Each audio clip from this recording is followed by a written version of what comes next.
Dear student, today we are starting chapter number second, constitutional designs. Overview यानी कि अवलोकन.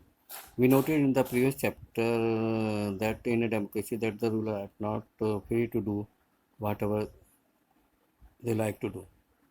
पिछले चैप्टर में हमने ये नोट किया था कि डेमोक्रेसी में रूलर जो हैं they are not the independent one, वह स्वतंत्र नहीं है for what they wanted to do, वो सब चीज़ करने के लिए जो वो करना चाहते हैं.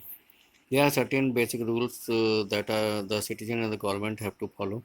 कुछ certain basic rules होते हैं, those are followed by the government as well as the citizens.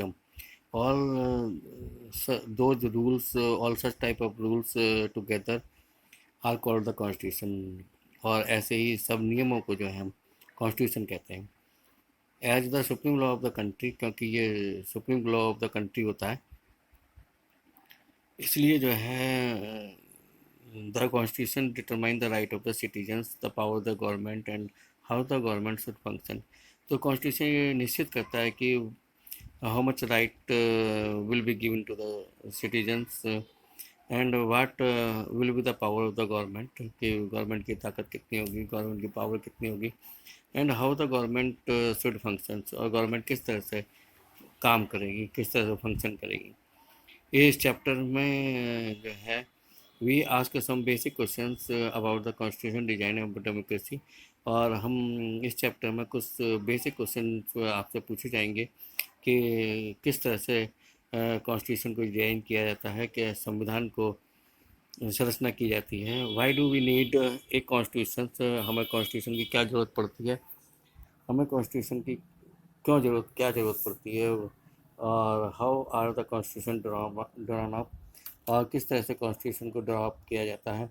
Who designs them, उनको कौन डिजाइन करता है, एंड इन वाट वे, और किस तरीके से करता है. What are the values that shape the constitution in democratic state, और डेमोक्रेटिक स्टेट में किस तरह से कॉन्स्टिट्यूशंस को आकार दिया जाता है, और वो कौन सी वैल्यूज होती हैं जिसके माध्यम से कॉन्स्टिट्यूशन को शेप करते हैं. Once a constitution is accepted, अगर एक कॉन्स्टिट्यूशन को एक दफ़ा एक्सेप्ट कर लिया जाता है, कॉन्स्टिट्यूशन एक दफ़ा एक्सेप्ट कर लिया जाता है, तो can we make change later as required by the changing condition, क्या हम चेंजिंग कंडीशन के अनुसार उसमें बाद में कुछ अमेंडमेंट कर सकते हैं, कुछ चेंजेस कर सकते हैं, इनोवेट कर सकते हैं. One recent incense of designing constitution for a democratic state is that of south Africa. ऐसी ही एक घटना जहाँ पर कॉन्स्टिट्यूशन डिज़ाइन करा गया है एक डेमोक्रेटिक स्टेट के लिए, वो साउथ अफ्रीका है. We begin the chapter by looking at what happened there and how the South African went about this task of designing their constitution.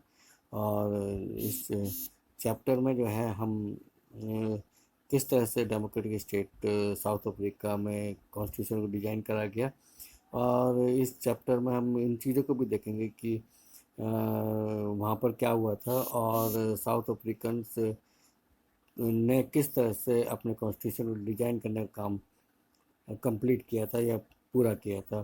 Then we turns, तब उसके बाद हम जो है मुड़ेंगे to how the Indian constitution was made, कि भारतीय संविधान किस तरह से बना था. What is the foundational value are, और जो है भारतीय संविधान की फाउंडेशनल वैल्यू क्या है, and how it provide a good framework for the conduct of the citizens life and that of the government. और किस वो फाउंडेशनल वैल्यू क्या है जो एक गुड फ्रेमवर्क नागरिकों के और सरकार के व्यवहार को उसके लिए प्रोवाइड करता है, कि वो जो कौन सा फ्रेमवर्क है जो नागरिकों के और सरकार के व्यवहार को प्रोवाइड करता है,